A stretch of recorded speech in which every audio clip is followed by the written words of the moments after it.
Farg'onaliklarning deyarli 90% bu fojia haqida bilmasa kerak. Qarg'alar uchsa qaraylik, Marg'ilonning yo'liga. Bu qo'shiq oddiy qo'shiq emas.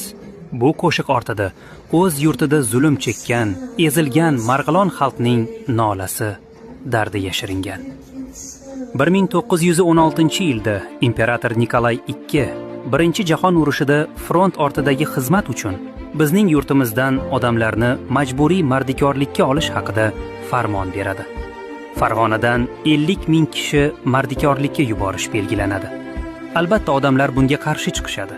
10-iyulda eski Marg'ilonda 25 ming kishi norozilik bildirib, bozor atrofida yig'iladi.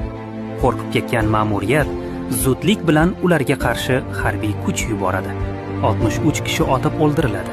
Ko'pchilik yarador qilinadi. Rivoyatlarga ko'ra, qo'zg'alondan so'ng o'liklarni Marg'ilon yo'liga simyog'ochlarga osishgan va ularga tegishga ruxsat berilmagan. Biroz muddat o'tgach, o'liklarni yeyish uchun Marg'ilon yo'liga qarg'alar galasi uchib kelgan. O'liklarning hidi shunchalik badbo'y ediki, hatto bu hid butun Marg'ilonni egallagan. Bu hid ularning yaqinlariga xushbo'y, handalak misol yoqimli tuyulgan. Axir u yerdagi insonlar kimningdir otasi, kimningdir akasi va kimningdir farzandi edi.